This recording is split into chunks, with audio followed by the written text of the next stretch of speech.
तो बच्चों हम लोग को न्यूटन लॉज ऑफ मोशन पढ़े थे।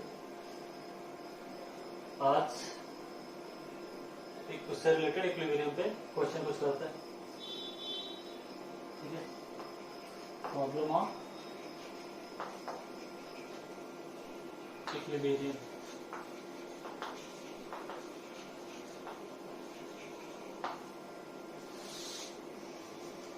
तो इक्विलिब्रियम के लिए कौन सी चीज का ध्यान रखना है कि हमारा नेट फोर्स जो बॉडी पे लगेगा वो क्या होगा, 0 होगा, और नेट टॉर्क भी क्या होगा, 0 होगा। अगर फोर्स हमारे कंकरेंट है तो इसकी जरूरत पड़ेगी नहीं। ठीक है, कंकरेंट फोर्स का मतलब कि फोर्स एक ही पॉइंट पे आ रहा हो चाहे वहां से जा रहा हो तो टॉर्क की वहां पे जरूरत नहीं पड़ेगी। अगर फोर्स हमारा कोप्लेनर हो नॉन कोप्लेनर हो, अलग अलग जगह पे लग रहा है, उस कंडीशन में इसका हम ध्यान रखेंगे। नेट फोर्स 0 होने का मतलब क्या है कि फोर्स का एक्स कंपोनेंट भी 0, फोर्स का वाई कंपोनेंट भी 0 और फोर्स का जेड कंपोनेंट भी 0। ठीक है, तो एक सिंपल सा क्वेश्चन का इस पे ले लेते हैं। इसके क्वेश्चन में सबसे ज्यादा इंपॉर्टेंट ये है कि आपको वेक्टर रिजोल्यूशन आना चाहिए, वेक्टर का कंसेप्ट एकदम अच्छे से आना चाहिए। अगर वेक्टर का कंसेप्ट आता है तो आप क्वेश्चन को ओवरऑल सॉल्व कर सकते हैं। ठीक है, तो पहला एग्जांपल ले लेते हैं। मान लेते हैं यहाँ से एक स्ट्रिंग है, यहाँ से एक स्ट्रिंग, यहाँ पे कोई बॉडी है जिसका मास 10 kg और हमको टेंशन निकालना है इन दोनों स्ट्रिंग। ये एंगल 30 डिग्री और ये एंगल 45। ठीक है, तो फ्री बॉडी डायग्राम बना लेते हैं। पहले ब्लॉक हमारे यहाँ पर है। ठीक है, एक फोर्स इधर की तरफ लग रहा है, एक फोर्स इधर की तरफ लग रहा है। हम सारे फोर्स को एक पॉइंट से दिखाएंगे। ठीक है ना, क्योंकि हमारे लिए ब्लॉक पॉइंट ऑब्जेक्ट की तरह काम करेगा। ठीक है, इसलिए सारे के सारे फोर्स कहाँ से दिखाएंगे, यहीं से दिखाएंगे। इस ब्लॉक पे एक फोर्स नीचे की तरफ लग रहा है, कितना लग रहा है, mg लग रहा है। मास कितना है, 10, और ग्रेविटी कितनी है, एक्सेलरेशन ड्यू टू ग्रेविटी 9.8। तो हम उसको 10 लिख लेते हैं अपने सिंप्लिसिटी के। इतने न्यूटन का फोर्स नीचे लगा। ये रस्सियां अलग अलग हैं तो टेंशन भी अलग अलग होगा। ये T मान लेते हैं, इसको T1 मान लेते हैं। ठीक है, हमारा ये एंगल कितना था, 30 डिग्री। ये एंगल कितना हो जाएगा, 30 डिग्री, और ये एंगल कितना हो जाएगा, 45 डिग्री। ठीक है, ये 45 है तो ये एंगल कितना हो जाएगा, 45, और ये एंगल कितना हो जाएगा, 30। तो देखिए इस वेक्टर को रिजॉल्व करते हैं इस डायरेक्शन। नेट फोर्स 0 है तो वेक्टर का ये कंपोनेंट इसके बराबर होगा और ऊपर वाले कंपोनेंट नीचे के बराबर होंगे। ठीक है, रेक्टेंगुलर कोऑर्डिनेट में वेक्टर को हम तोड़ते हैं तो दो डायरेक्शन में टूटेगा, एक्स और वाई। इसका इधर कंपोनेंट कितना हो जाएगा, T1 cos 30 डिग्री। ये किसके बराबर होगा, लेफ्ट साइड में जो, राइट साइड में जो फोर्स लग रहा है, तो T cos 45 डिग्री। एक इक्वेशन यहाँ से आ गया। दूसरा इक्वेशन क्या हो जाएगा, परपेंडिकुलर वाला कंपोनेंट पे ध्यान दीजिए, T1 sin 30 degree plus T sin 45 degree. ये किसके बराबर होगा, नीचे जो नेट फोर्स लग रहा है कितना, 100। अब इन दोनों को सॉल्व कर लेंगे तो आंसर आ जाएगा। तो पहले वाले से देखिए क्या आएगा, cos 30 की वैल्यू कितनी होती है, √3/2। cos 45 की वैल्यू कितनी होती है, √2। ठीक है, √2 से 2 कटेगा तो कितना आ जाएगा, √3/2। यानी T किसके बराबर है, T1 √3/2। T बराबर T1 है, इसकी वैल्यू इसमें रख लेते हैं। तो T1 है, साइन 30 की वैल्यू होती है 2। T हमारा कितना है, T1 √3/2। यहाँ से आप T1 कॉमन ले लेंगे तो जो भी आएगा आपका T1 की वैल्यू हो जाएगी। T1 एक बार मिल जाएगा तो आप T कैलकुलेट कर लेंगे। ठीक है, तो सिंपल सा क्वेश्चन था। आइए आगे एक और क्वेश्चन देखते हैं। छोटे छोटे क्वेश्चन से ही हम आगे बढ़ेंगे।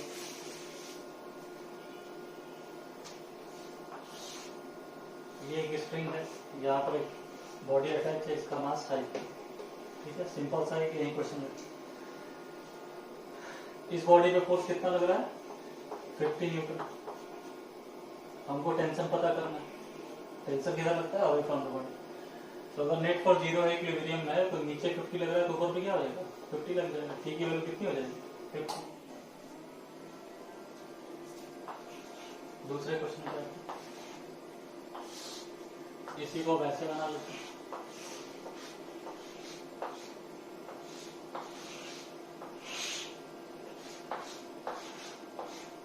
ठीक है, ये हमारा 10 kg,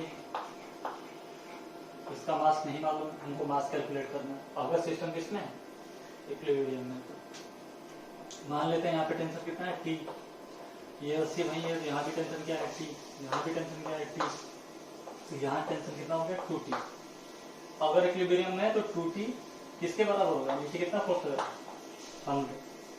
ठीक है, यानी यहाँ से वैल्यू कितनी होगी? T = 50 Newton. ठीक है, यानी ये T हमारा कितना होगा? ऊपर की तरफ 50 न्यूटन, यानी नीचे भी कितना होगा? 50 न्यूटन, यानी मास कितना हो जाएगा? ये हमें कैलकुलेट करना है। मास हो जाएगा 5 kg। क्लियर है? एक और क्वेश्चन ले लेते हैं।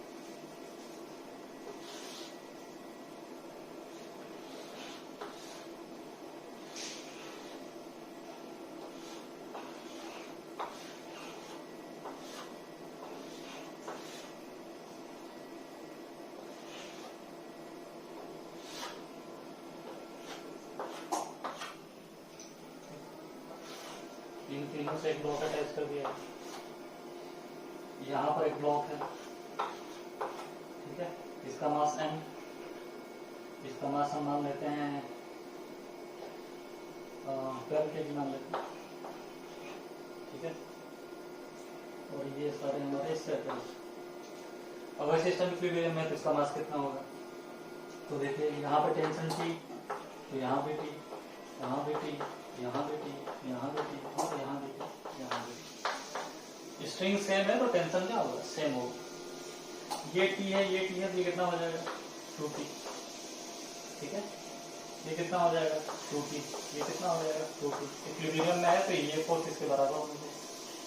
ठीक है, नीचे कितना फोर्स लग रहा है? 120 न्यूटन। ऊपर कितने फोर्स लग रहे हैं इस ब्लॉक पे? 2T 2T 2T 60 बराबर 120 न्यूटन, यानी T बराबर 20 न्यूटन। T 20 न्यूटन है, मतलब यहाँ पे 20 लग रहा है, नीचे भी 20 होगा, यानी मास कितना हो जाएगा? 2 kg। ठीक है, जब तक इक्विलिब्रियम में क्वेश्चन कर रहे हैं तब तो कोई दिक्कत है नहीं। आपको नेट फोर्स को 0 करना है, ध्यान देना है। इसमें सारे फोर्स वाई डायरेक्शन में तो वाई कंपोनेंट को 0 करें, एक्स डायरेक्शन में तो एक्स कंपोनेंट को 0 करेंगे।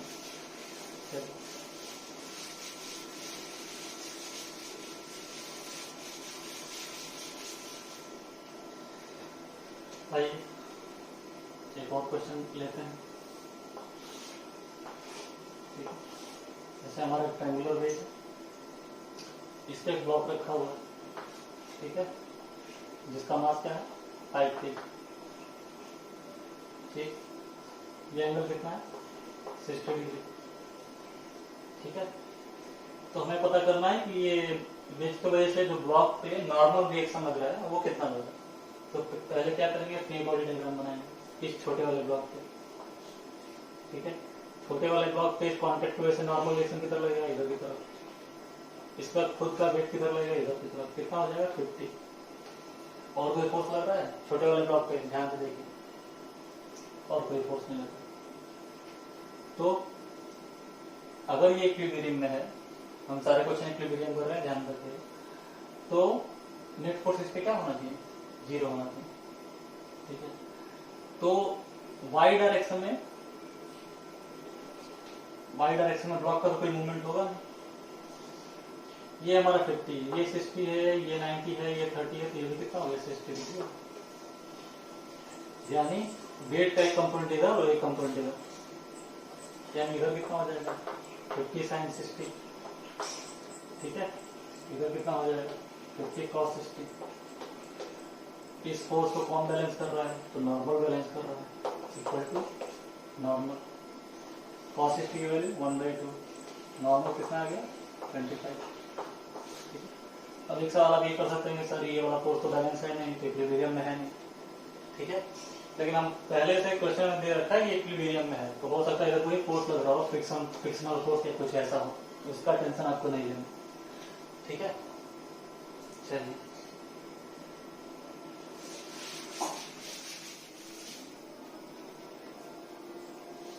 एक और क्वेश्चन ले लेते हैं। यहाँ पर ब्लॉक है, ठीक है, जिसका मास हमें नहीं मालूम। यहाँ पे एक स्ट्रिंग है, यहाँ से एक स्ट्रिंग, ठीक, इसको हम ले लेते हैं 10 kg। ठीक है, कंडीशन क्या है इक्विलिब्रियम में, ये एंगल आपका दिया है 37 डिग्री। क्वेश्चन में पूछा है एम पता करो, एम कितना होना चाहिए। तो ये देखिए ये 10 है, तो नीचे कितना लग रहा होगा 100। ठीक है, यहाँ पे टेंशन T, ये तो 100 यहाँ लग रहा है, तो 100 यहाँ भी लगेगा क्योंकि इक्विलिब्रियम में इस यूनिट को 0 होना चाहिए। यही टेंशन डिवाइड हो रहा है, यहाँ पे कितना हो जाएगा T/2 T/2 T/2 T/2 का समय क्या हो जाएगा T हो जाएगा, यानी इधर की तरफ कितना लगेगा T/2। T कितना था हमारा 100 था, यानी T/2 कितना हो गया 50, इधर की तरफ फोर्स लग रहा है, तो इधर की तरफ भी एक फोर्स लगना चाहिए जो किसके बराबर होना चाहिए 50 के बराबर होना चाहिए। तो फोर्स लग रहा कौन सा रहा mg नीचे की तरफ है, mg का एक कंपोनेंट ये और एक कंपोनेंट ये बराबर, तो ये कितना हो जाएगा हमारा mg sin 37, ये कितना हो जाएगा mg cos 37 और एक नॉर्मल ऊपर की तरफ। ठीक है, हमको मास पता करना है, तो P/2 किसके बराबर है mg sin 37, P कितना है 100 है, तो P/2 कितना हो गया 15 न्यूटन। ठीक है, मास तो मास ही है, ग्रेविटी को 10 ले लेते हैं। sin 37 डिग्री की वैल्यू, cos 37 कितना होता है 4/5, sin 37 कितना होगा 3/5। ठीक है, ये ऐसे कैंसिल हो गया, कितना हो गया 6, एन की वैल्यू कितनी होगी 50/6। ठीक है, सिंपल सा था, हमें मास पता करना था, मास में मालूम चाहिए। हाँ, अगर आप चाहें तो नॉर्मल भी कैलकुलेट कर सकते हैं। नॉर्मल किसके बराबर है mg cos 37। ठीक है, m तो हमें पता चल गया कितना है 50/6, m cos 37 की वैल्यू 4/5 m। ठीक है, ये कितना हो गया 400/6 न्यूटन का ऊपर की डायरेक्शन। तो स्टफ लग रहा है आपको, बिल्कुल इजी है, ध्यान से देखिए, बार बार देखिए, कोई डाउट होगा जरूर कमेंट में करिए कि सर ये मुझे समझ में नहीं आ रहा।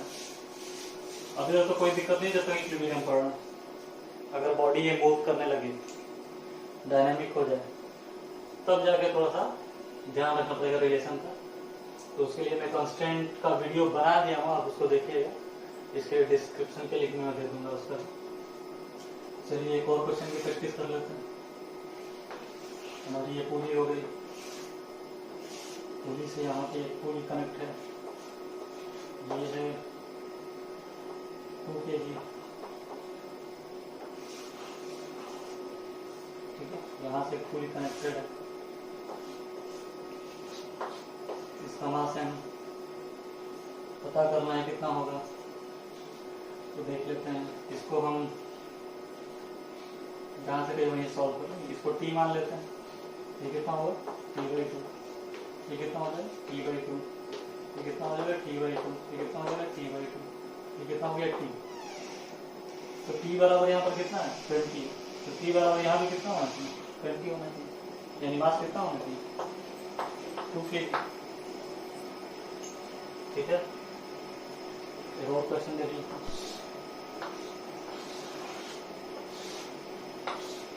ये उससे थोड़ा सिंपल सा क्वेश्चन। ये कैपिटल एम है, ये स्मॉल है, हमको इसमें रिलेशन पता करना। सिस्टम किसमें, इक्विलिब्रियम में। टेंशन टी, नीचे कितना लग रहा है, कैपिटल एम जी, यहाँ पर टेंशन टी, यहाँ टेंशन टी, ये कितना हो जाएगा 2t, नीचे की तरफ एम जी, यहाँ से t बराबर क्या है, कैपिटल एम जी, यहाँ से क्या है 2t बराबर स्मॉल एम जी, t बराबर क्या है कैपिटल एम जी, t की जगह यहाँ पर रख लेते हैं 2 इंटू कैपिटल एम जी, जी से जी कैंसिल हो गया, यानी स्मॉल एम इक्वल टू कितना हो जाएगा,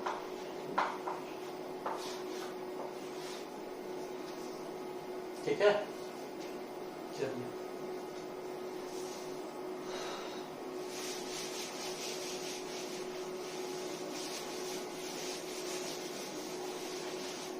आइए एक और क्वेश्चन देख लेते हैं। ये मान लेते हैं ग्रिड है हमारा,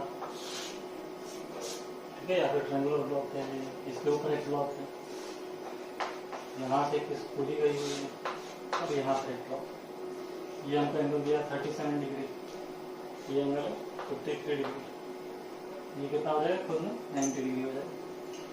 इसका मास मान लेते हैं 20 kg है, तो इसका मास पता करना है क्या, अगर सिस्टम किसमें इक्विलिब्रियम में। इस पे फोर्स किधर लग रहा होगा, इधर लग रहा होगा, कितना लग रहा होगा 200 लग रहा होगा, एक इधर नॉर्मल लग रहा होगा, ठीक है, ये 53 है तो ये भी कितना हो जाएगा 53, यानी इस फोर्स का एक कंपोनेंट इधर होगा और एक कंपोनेंट इधर होगा। इधर एक फोर्स लग रहा है T, ठीक है, यहाँ भी क्या लगेगा T, इसका मास m दिया हुआ है, ये क्या हो गया mg, mg का एक कंपोनेंट इधर होगा, कितना हो जाएगा ये mg cos 37 डिग्री, इधर क्या हो जाएगा mg sin 37, ठीक है। हमको स्मॉल m पता करना है कि so that the system remaining equilibrium. चलिए तो पहले यहाँ सॉल्व करो, mg 200 है, इधर फोर्स कितना लगेगा 200 sin 53 डिग्री, ठीक है, याद नहीं है तो फिर से बता देते हैं, ये 37, ये 53, 4 3 5, तो साइन 53 डिग्री कितना हो जाएगा परपेंडिकुलर बाई हाइपोटेन्यूज, यानी 4/5, यानी इसकी वैल्यू कितनी होगी 200 इंटू 4/5, 5/20, मतलब 116 न्यूटन का फोर्स इधर की तरफ लग रहा है। इक्विलिब्रियम में हो अगर है ये तो टेंशन भी कितना हो जाएगा 160 न्यूटन हो जाएगा, यानी टी की वैल्यू कितनी हो गई 160 न्यूटन, यानी यहाँ पे टी की वैल्यू कितनी हो गई 160 न्यूटन। 160 न्यूटन किसके बराबर है स्मॉल एम जी साइन 37 की वैल्यू 3/, ठीक है, जी से जी को 10 ले लेते हैं तो 160 30m/4, 1060 कट गया, m बराबर कितना आ गया 16/64, इतना kg, ठीक है, कोई दिक्कत, ध्यान से देखिए।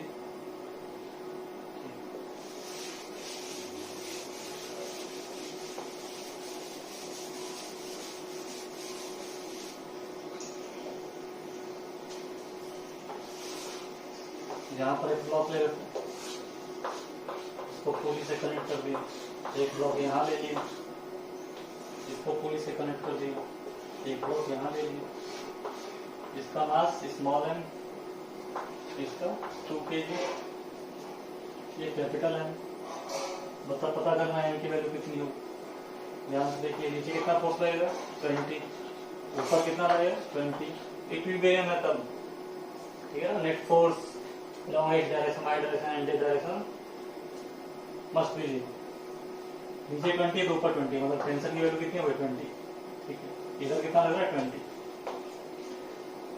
तो ये रस्सी दूसरी है, ठीक है ना, ये सेम स्ट्रिंग नहीं, यहाँ पे टेंशन क्या मान लेते हैं T1, इसमें टेंशन क्या था T, लेकिन बैलेंस इसको भी होना है, तो इधर अगर 20 है तो इधर भी फोर्स कितना होना चाहिए 20 न्यूटन ही होना चाहिए, और यहाँ पर कितना होना चाहिए 20 न्यूटन होना चाहिए, मतलब नीचे कितना होना चाहिए 20 न्यूटन होना चाहिए, 20 न्यूटन होने का मतलब मास कितना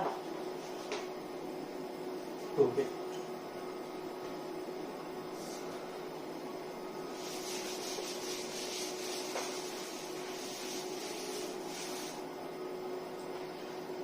आइए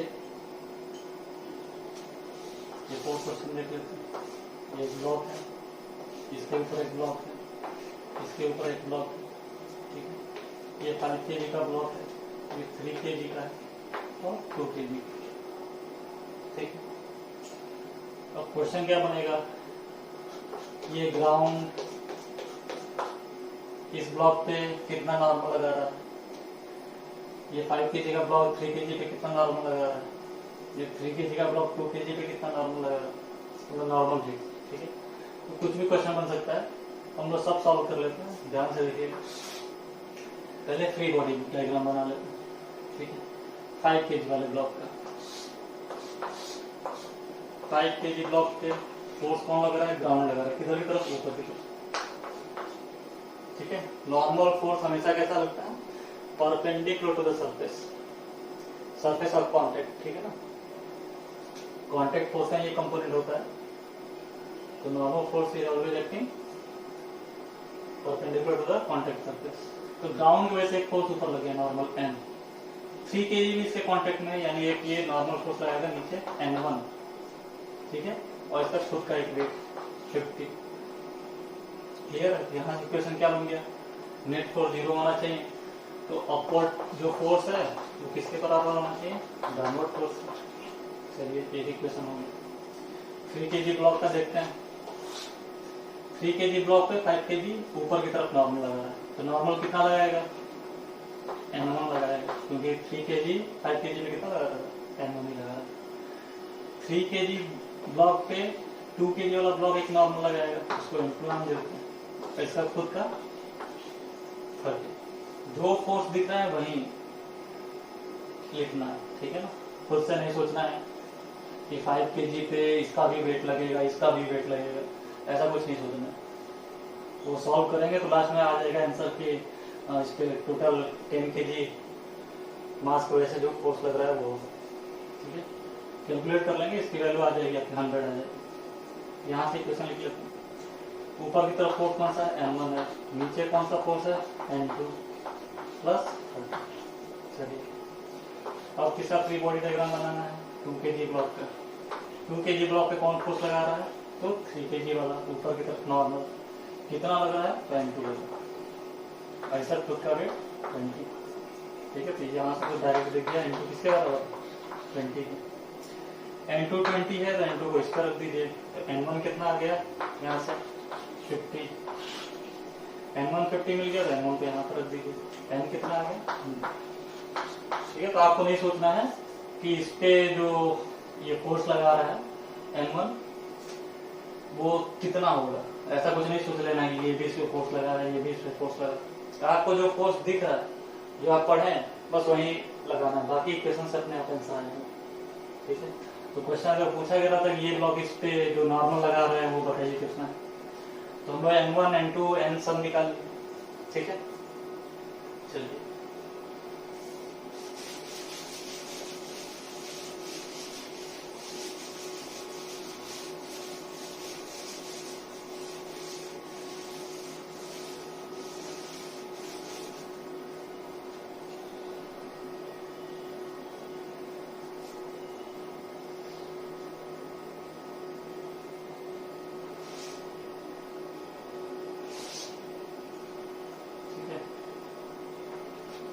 यहाँ पर एक स्फेरिकल बॉल है, इसका टेस्ट, ठीक है। ये 37 डिग्री एंगल बना है, इसका मास 5 kg, इक्विलिब्रियम में, जाहिर सी बात दिख रही है कि ये फंसा हुआ है इसमें, इसमें इस पे जो नॉर्मल रिएक्शन लग रहे हैं वो कितने लग रहे हैं ये पता करना। तो ध्यान से देखिए, इसका पी बॉडी डायग्राम बना लेते हैं। ये बॉडी इसके डायरेक्ट कांटेक्ट में है, यानी एक इस पे फोर्स इधर लग रहा होगा N प्लेट में, यहाँ से एक कांटेक्ट है, यानी यहाँ से एक परपेंडिकुलर फोर्स लग रहा होगा N1 है, और सब खुद का एक वेट लग रहा होगा, ठीक है। तो अभी हमने बताया कि हम बॉडी को पॉइंट मास की तरह कंसीडर कर सकते हैं क्योंकि बॉडी इतनी बड़ी रहती नहीं। रोटेशन में आएंगे तो ठीक है, इन सबका ध्यान रखें। तो एक अगर मैं एक पॉइंट दिखाऊं तो एक फोर्स इधर की तरफ लग रहा है, लग रहा है एन, एक फोर्स इधर की तरफ लग रहा है कितना N1, और एक फोर्स नीचे की तरफ लग रहा है कितना 50 ठीक है। ये ध्यान से देखिए, ठीक है ना, ये 37 ठीक है, दिख रहा है, ये 37, ये 90, ये 53, ये कितना होगा 37, ये 37, तो ये कितना होगा 37, क्लियर है, दिख रहा है, दिख रहा है कि नहीं, ये कितना हो गया 37 ठीक है। हमें क्या निकालना है N1 और N निकालना है। तो N1 कितना होगा, ये 37 है तो ये भी कितना हो गया 37। N1 का एक कंपोनेंट इधर की तरफ क्या आ जाएगा N1 cos 37, एक कंपोनेंट इधर की तरफ क्या आ जाएगा N1 sin 37, N इधर है नीचे 50 ठीक है। इक्विलिब्रियम में तो ये फोर्स उसके बराबर है N1 sin 37, sin 37 की वैल्यू 3/5, इसके बराबर है N, ऊपर देखते हैं N1 cos 37, cos 37 की वैल्यू 4/5, ये किसके बराबर है 50 ठीक है। N1 की वैल्यू कितनी आ गई 250/4 ठीक है। इसको सॉल्व कर लेंगे कितना आ गया 125/2, और भी इसको सॉल्व करना चाहे तो कर लीजिए। N की वैल्यू आ गई, N1 कितना हो जाएगा तो यहाँ से N1 किसके बराबर है 5/3n, यहाँ पे 5 हो गया 3 हो गया, और N कितना है 125/2 ठीक है। जो भी आंसर आए 5 पहले 25, 5 2 10, 2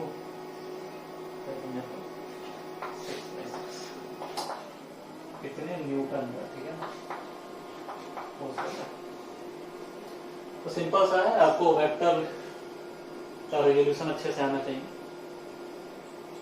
बाकी सवाल में कोई दिक्कत है। तो ये मैं सारे क्वेश्चन किस पे किया हूँ वेक्टर रेजोल्यूशन से। एक और थ्योरम आपके बुक में दिया है, लामिस थ्योरम कहा जाता है, तो उसका ऐसा बहुत ज्यादा यूज है नहीं अगर आपको वेक्टर रेजोल्यूशन आता है, लेकिन फिर भी बुक में दिया है तो देख लेते ठीक है। लामिस थ्योरम क्या कहता है कि अगर किसी बॉडी पे 3 कंकरेंट फोर्स लग रहे हैं ठीक है, ऐसे F1 F2 ठीक है F3, और इसके सामने वाला एंगल या अल्फा, F2 के सामने वाला एंगल थीटा, F3 के सामने वाला एंगल। इन फोर्स का रिलेशन एक दूसरे से कैसे है इक्विलिब्रियम में, तो देखिए F1 सामने वाला एंगल पे ध्यान दीजिए क्या है alpha, F1/sin alpha equal to F2/sin beta ठीक है, इक्वल टू F3/sin। तो इससे भी आप क्वेश्चन सॉल्व कर सकते हैं, बहुत ज्यादा ऐसा यूज आएगा नहीं अगर आपको रिजोल्यूशन ऑफ वेक्टर आता है ठीक है। ये 3 फोर्स के लिए हैं, 10 फोर्स भी दिया रहता तो वेक्टर रेजोल्यूशन से इजीली हो जाता सॉल्व ठीक है। तो इक्विलिब्रियम टॉपिक पे हम लोग अच्छा खासा क्वेश्चन डिस्कस कर चुके हैं। अब नेक्स्ट में हम लोग क्या पढ़ेंगे डायनेमिक पढ़ेंगे ठीक है। डायनेमिक पढ़ने से पहले ये इस बात का ध्यान रखना है कि आपको ब्लॉक के बीच में रिलेशन मालूम होना चाहिए, तो इसके लिए मैं कॉन्स्टेंट मोशन पढ़ाया हूँ ठीक है। 2-3 मेथड उसमें बताया है मैंने, लेकिन सबसे इम्पोर्टेंट और जो मुझे सबसे इजी लगता है वो वर्चुअल पावर मेथड है, या फिर उसको वर्चुअल वर्क मेथड कहते हैं, या फिर वर्चुअल मेथड सिंपली कहते हैं, उस पर ज़्यादा ध्यान दीजिए ठीक है। धन्यवाद।